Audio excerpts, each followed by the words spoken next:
What would your life look like if fear no longer had a voice, not silenced for a moment, not managed, tamed, or negotiated with, but erased, gone, dead? Imagine waking up every day without hesitation, without second-guessing yourself, without that internal voice telling you you're not ready, not worthy, not enough. What decisions would you make then? What doors would you finally kick open? What dreams would you chase with a reckless, unstoppable fire? Because the truth is, fear isn't the enemy. Surrender is. Fear is natural. It's primal. It whispers and it warns, but it only wins when you obey it.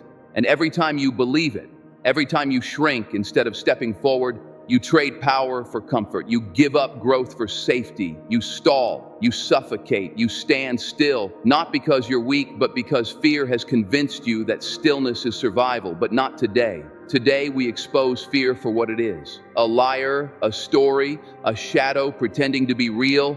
And today, we bury it, not with feel-good fluff or shallow hype, but with truth, with discipline, with practice, with a purpose that's bigger than your excuses. In the next few minutes, you're going to learn how to stop running from fear and start hunting it. You'll learn how to stand tall even when your hands shake, how to act before fear fades, and how to build a mind so sharp and disciplined that fear has no room left to live. So take a deep breath, step forward, and don't look back. Because this is the day you kill the fear. Let's get something straight. Fear is not your enemy. Fear is instinct. It's ancient. It's built into your biology to protect you, and in many ways, it's kept you alive. But what fear was never meant to do is lead you. It was never meant to be your guide, your counselor, your decision maker. Yet that's exactly what most people let it become. They let fear steer the wheel, and then they wonder why their life feels like it's going in circles. You feel fear when you're about to do something unfamiliar, something risky, something that threatens your comfort or control. That's not weakness. That's your brain doing what it's been wired to do. But here's the truth. Most never hear. Fear itself isn't what stops you. Inaction is. The real enemy isn't the fear you feel, it's the pause you take because of it. It's the opportunity you don't chase, the silence you choose instead of speaking up, the dream you shelve for some other time. Most people are waiting for fear to disappear before they take action. They're waiting to feel brave, to feel certain. But that moment never comes, because courage isn't the absence of fear, it's action taken in spite of it. And if you're waiting to feel ready, you'll be waiting your whole life. The ones who move mountains, change industries, make history, they feel fear too, but they walk forward anyway. That's the shift. That's the edge. You don't need to be fearless. You just need to stop obeying fear like it's a command. You need to stop giving it authority it never earned. Fear can sit in the passenger seat, sure, but it doesn't touch the wheel, not anymore. And here's where it gets powerful. The more you move through fear, the smaller it becomes. Every time you act when you're afraid, you teach your brain that fear doesn't mean stop. It means this matters. It means step up. It means you're getting close to something important. Repetition rewires reality. And the more you face fear head on, the less control it has over you. You become something fear can't live inside because you've trained your mind to act before fear can settle in. So the next time fear rises in your chest, remember this. You don't need less fear, you need more movement. Don't analyze, don't overthink, don't negotiate. Just move, because fear hates momentum, and the moment you act, the fear begins to die. Fear is a master storyteller. It crafts lies so believable, so emotionally convincing that they feel like truth. But here's the brutal fact. Fear is a liar, and the most dangerous lies it tells are about you. It whispers that you're not ready, that you're not smart enough, talented enough, worthy enough, that if you try, you'll fail, that if you speak, they'll laugh, that if you chase that dream, you'll crash and burn. And because fear wears the voice of your own mind, you believe it. You accept it as reality, never realizing that it's just a story you've repeated so many times it became familiar, not true. just familiar. Fear thrives in imagination. It takes a moment of uncertainty and builds a movie around it. You don't just worry about a difficult conversation. You see it go horribly wrong. You don't just hesitate to try something new. You see yourself failing publicly and permanently. You don't just fear rejection. You imagine humiliation, abandonment, and proof that you never had what it takes in the first place. And that's how fear wins. Not with truth, but with repetition. The more you rehearse the worst-case scenario in your mind, the more your nervous system believes it's real. And when your brain believes the threat is real, it floods your body with signals to retreat. Heart racing, breath shallow, muscles tense. Suddenly, you're not living in the present. You're imprisoned in a future that hasn't even happened. And in that state, even the smallest step forward feels impossible. But here's the breakthrough. If fear is built by repetition, so is confidence. If fear is a story, you can tell a better one. One where you speak and you're heard. One where you leap and you land. One where you fail and rise anyway. Because the truth is, the mind can't tell the difference between imagination and memory. If you can visualize defeat, you can visualize victory. If you can rehearse disaster, you can also rehearse domination. This is the battlefield, not out there, but in here. And the moment you stop accepting fear's script and start rewriting it, you take back control. You don't have to feel brave to act brave. You don't have to feel certain to move forward. You just have to stop giving fear the mic. Because the voice in your head is powerful, but it doesn't always tell the truth. And the biggest lie it tells is that fear is your limit. It's not. It's your signal. It's the flag that says you're standing at the edge of your growth, and what happens next? That's up to you. Fear grows in the dark, in silence, in avoidance. The more you run from it, the bigger it gets. The more you try to outthink it, the louder it becomes. Because fear doesn't shrink with time, it shrinks with exposure. And this is where most people get it wrong. They wait for courage to arrive before they take the leap.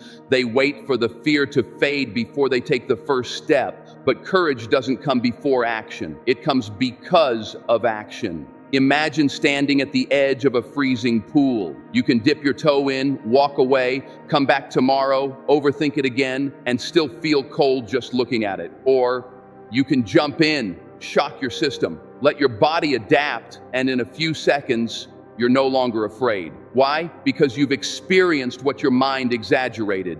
That's exposure. It's not about being fearless. It's about being willing to feel the fear and still step forward. Willing to look uncertainty in the eye and say, you are not the end. You are the beginning. This is how you kill fear, not with avoidance, but with exposure. You lean into what terrifies you. You practice the uncomfortable. You make it familiar. And the more familiar it becomes, the less power it holds over you. Speak even when your voice trembles. Show up even when your hands shake. Launch the idea even if it's imperfect. Ask the question, even if you fear the answer. That's the work. That's the training ground. Because repetition rewires reality. The first time is terrifying.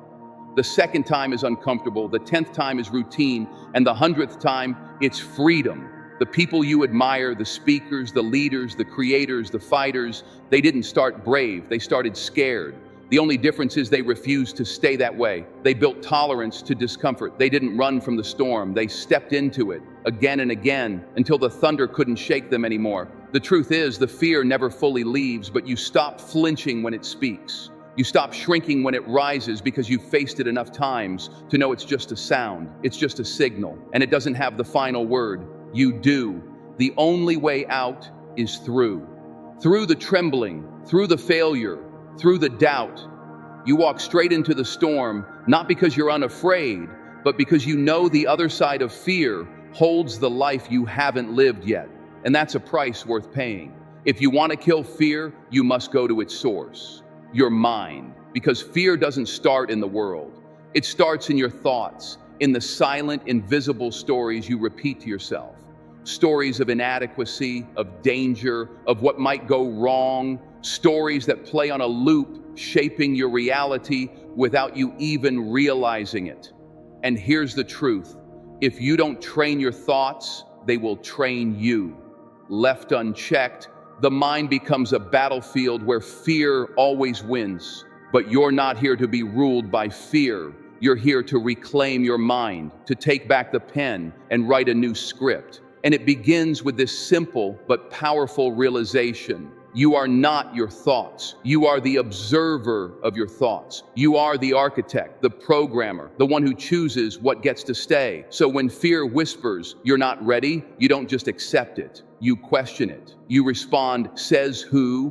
When it says, you'll fail, you reply, maybe, but I'll learn. You flip the script, you disrupt the pattern, because every thought is a seed, and what you water grows. If you water fear, you'll harvest hesitation. But if you water courage, if you flood your mind with powerful, intentional, disciplined thoughts, then boldness becomes your default. This isn't about blind positivity, it's about intentional mental conditioning. The same way athletes train their bodies, warriors train their reflexes, and musicians train their fingers, you must train your mind with affirmations that declare your worth, with visualization that locks your eyes on the outcome, with repetition that makes greatness feel familiar. Tell yourself what you want to believe until it becomes who you are. Speak it, feel it, act on it every day. I am calm under pressure. I face fear and move anyway. I don't shrink, I expand. These aren't just words, they're commands. And your subconscious is always listening. And don't just think these thoughts, live them. Let your actions reflect your new identity. Your mind learns by watching you. So when you do something bold, when you move despite the nerves, when you speak up despite the shaking hands, your brain registers, we do hard things now. That's how identity changes. That's how fear loses control. You're not weak for having fear, but you stay weak if you let it lead. Discipline your inner world, and the outer world will bend to meet it. Guard your thoughts like a vault. Interrupt the lies. Install the truth. And remember that you always have a choice. Fear may visit, but it doesn't get to stay unless you open the door. Train your mind or be trained by fear. The choice is always yours. What if fear wasn't a stop sign, but a signal? What if the very thing you're avoiding is the thing you're meant to do? You see, most people think fear means don't. Don't go there. Don't try that. Don't speak up. Don't risk it. But in reality, fear is often a compass. It points toward the edge of your comfort zone. And that's exactly where growth begins. That fire you feel in your chest, that trembling in your hands. And that's not weakness. That's life. Reminding you that you're standing on the edge of something important. That's your spirit. Recognizing a moment of truth. Because the things that scare you the most are usually the things that will grow you the most. Public speaking, launching the business, ending the toxic relationship, stepping into your purpose. These aren't dangers, they're doorways.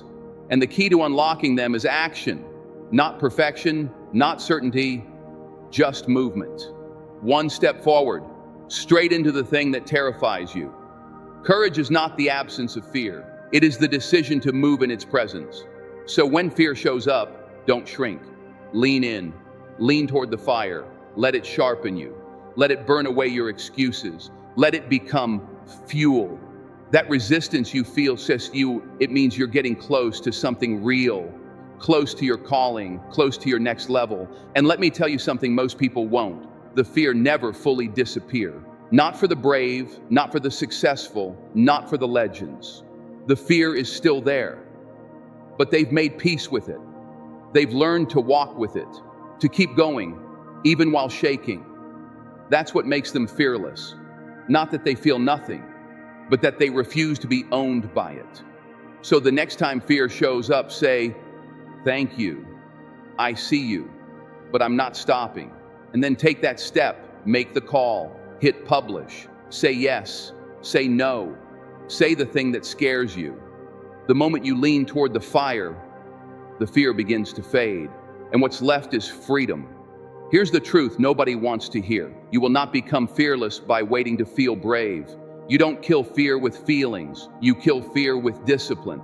Motivation comes and goes. It's a spark, quick, loud, exciting, but short-lived. Discipline, on the other hand, is the steady flame. It's the engine behind every fearless life. Because when you train yourself to act, not when you feel like it, but when it needs to be done, you become dangerous. You become untouchable. Courage isn't a lightning bolt. It's a decision, a daily decision to show up, to do the hard things, to lean into the discomfort again and again, even when your mind screams for safety, especially then. This is what the greats understand. They don't wait for confidence, they act, and confidence catches up. They don't wait for the fear to vanish, they do the thing anyway, and fear learns it has no place there. Discipline silences fear because it removes the negotiation. There's no debate, no should I or shouldn't I, it's already been decided. The alarm rings, you rise. The task is hard, you do it anyway. The voice of doubt whispers, you walk forward in spite of it. That's discipline, and that's how the fearless are made. You see, the more you act in the presence of fear, the more you rewire your mind. You condition it to understand. Fear is not danger, it's data, and data doesn't control you, it informs you. So ask yourself, are you living by feeling or are you living by principle? If fear is still calling the shots, then it's time to shift. Build rituals that strengthen your mind. Surround yourself with reminders of your vision. Keep your commitments to yourself. One small act of courage every single day. And you'll wake up one day wondering why you ever let fear run the show. Discipline makes you consistent, and consistency makes you inevitable. Picture this. You're lying on your deathbed moments from the end. Around you are not just memories, but the ghosts of every dream you didn't pursue, every risk you never took, every version of you that could have existed. And they look at you with one question. Why did you let fear decide for you? You see, fear doesn't just steal your moments, it steals your legacy. It convinces you to shrink, to play safe, to sit down when you were built to stand tall. But what if you knew the cost? What if you could see the future that fear is quietly robbing you of? Because that's the thing most people don't realize. They're choosing fear. They think they're choosing comfort, safety, familiarity. But what they're really doing is burying their greatness under excuses. They're trading impact for ease, legacy for security. Let me be clear. No one remembers the man who stayed silent. No one builds statues for the woman who avoided failure. The world is moved by those who were scared and moved anyway, by those who stood up, spoke out, and stepped forward in spite of the trembling in their voice or the knot in their stomach. Fear will always offer you comfort, but legacy demands discomfort. It demands pain, sacrifice, risk. It demands that you decide what matters more, the opinions of others or the opinion you'll have of yourself when your time is up. So ask yourself right now, what will your life say when you're gone? Will it whisper of missed chances and silent regrets? Or will it roar with the sound of someone who chose purpose over paralysis, action over avoidance, courage over comfort? You don't need to know every step. You just need to refuse to let fear have the final word. Because your legacy is being written either way, and only one version ends with you free. If fear is a liar, then your routine is the truth teller. Because it's not just mindset that slays fear, it's movement. It's not about one big heroic act, it's about the habits that turn courage into your natural state. The fearless aren't born brave, they're forged by discipline. And every day they perform small rituals that suffocate fear before it has a chance to speak. Start here. Each morning, do something uncomfortable, not huge, not reckless. Just something that makes your heart beat a little faster. A cold shower, an honest conversation, a hard phone call. Why? Because the nervous system must be trained. And when you teach your body to survive discomfort, fear begins to lose its grip. Second, move. Physically move. Whether it's lifting, running, walking, motion kills stagnation. And stagnation is fear's playground. When you move your body, your brain follows. Confidence builds, clarity returns, energy rises, and fear has no room in a body that's in motion. Third, speak power into your mind. Affirmation isn't corny, it's war. The thoughts you rehearse become the beliefs you carry. Every morning, stand tall and say, I am not afraid. I am not here to shrink. I am here to lead. Say it until you believe it. Then act in a way that makes it true. Fourth, win the first battle. Make your bed. Show up on time. Finish the task you don't want to. Because when you start your day with a win, fear loses a piece of its power. And when you stack those wins, you build momentum. And momentum is what makes the impossible feel inevitable. Lastly, reflect. Each night, ask yourself, where did fear whisper today? And where did I push back? This is how you refine. This is how you get sharper. You become unshakable, not by avoiding fear, but by facing it again and again until it breaks before you do. The fearless life is not an accident. It is crafted with intention, with repetition, with ruthless self-respect. If you want to kill fear, don't wait to feel brave. Train it, build it, practice it, one bold action at a time. Today, we don't just talk about fear, we lay it to rest. Because the truth is, fear dies when you stop feeding it, when you stop bowing to it, when you realize it has no real authority, only the power you've given it. And from this moment on, you take that power back. No more waiting, no more hesitation, no more shrinking to fit the comfort of others or the lies of your past. You were not born to live small. You were not designed to tiptoe through life, avoiding danger. You were built to walk through fire and come out forged. So this is the moment. Not tomorrow, not when you feel ready. Now, you bury the fear, you silence the doubt, you take the first step, and then another, until you no longer remember what it felt like to be ruled by hesitation. And when fear shows its face again, as it always will, you will smile. Because now you know its game. You've studied it, outlasted it.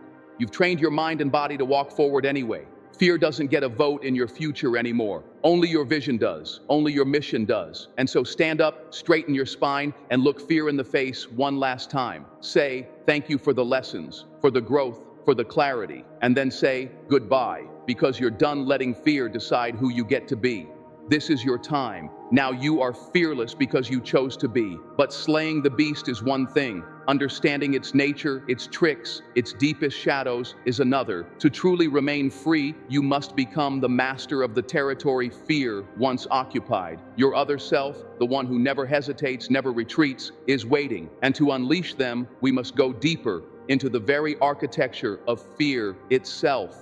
We must understand the warden in our own mind. This warden, this inner critic, it doesn't use chains or bars. Its prison is made of your own thoughts. Its walls are built from what-ifs and should-nots. Its most powerful weapon is your own voice, twisted to sound like reason, like protection. It tells you, don't try that. You'll only embarrass yourself. It says, stay here. It's safe. The world out there is too cruel. And it sounds so logical, so caring. But it's a lie.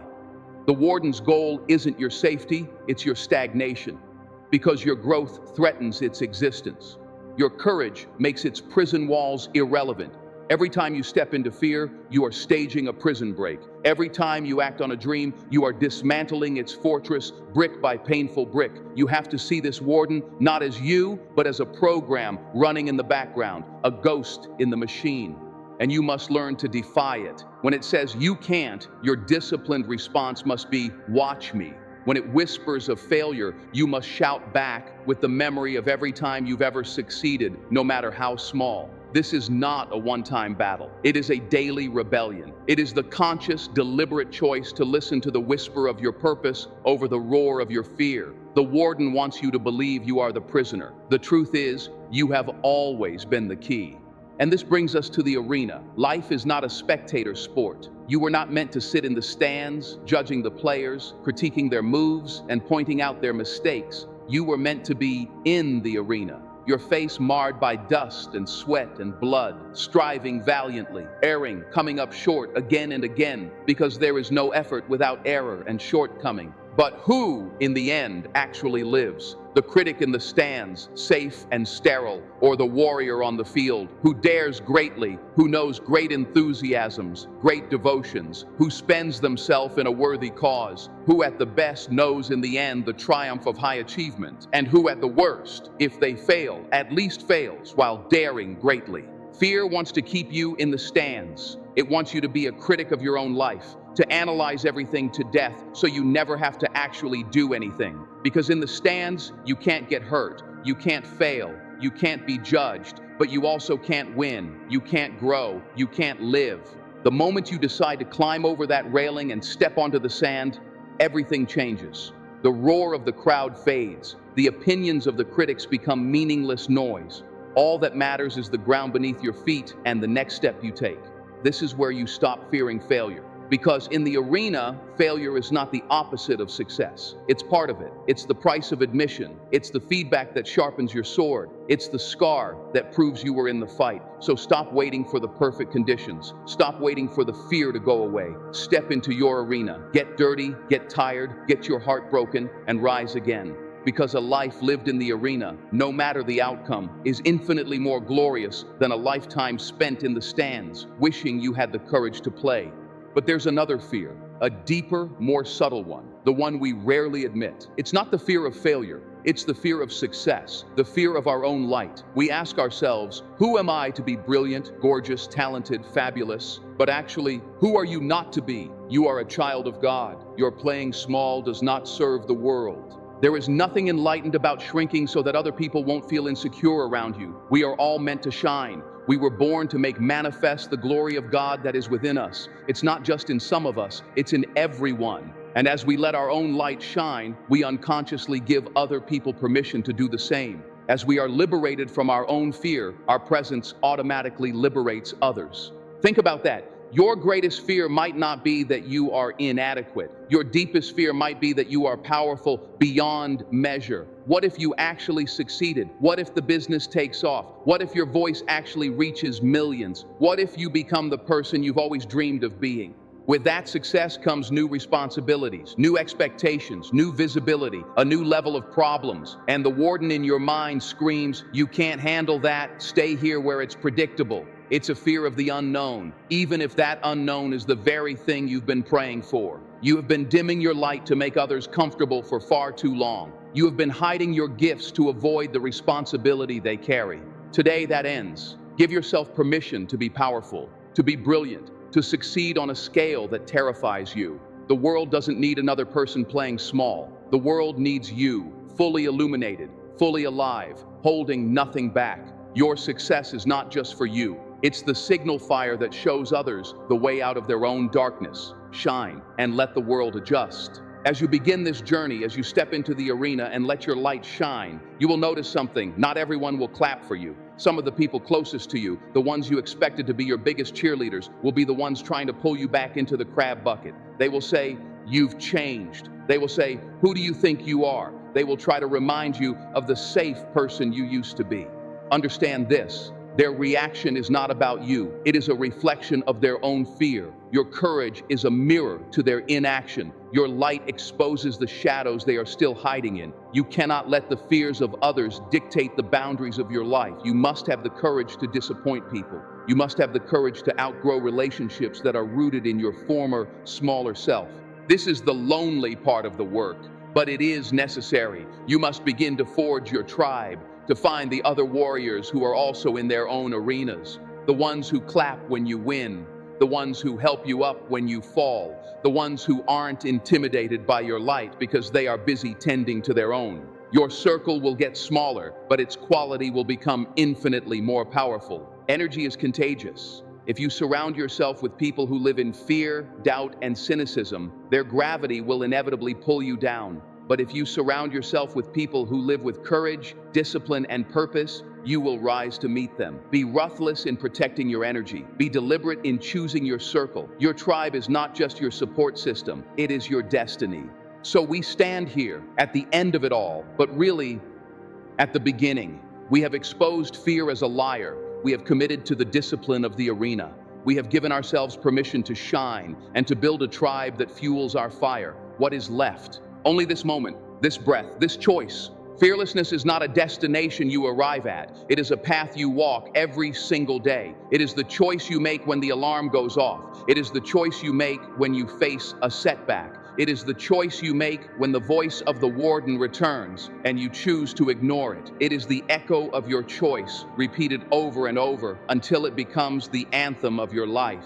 Do not wait for a grand moment. The grand moment is now. It is in the decision to make that call, to write that first page, to have that conversation, to forgive, to begin. The universe does not respond to your thoughts, it responds to your action. Your legacy is not built on your intentions, it is forged in your deeds. So I ask you one last time, What will your life look like when fear no longer has a voice? Because that life doesn't have to be a dream. It can be your reality, starting today, starting right now. Look in the mirror. Look past the doubt, past the scars, past the stories. See the warrior who has been there all along, waiting. Now go, live, fight, rise, and show the world what it looks like to be truly, utterly, and unapologetically fearless.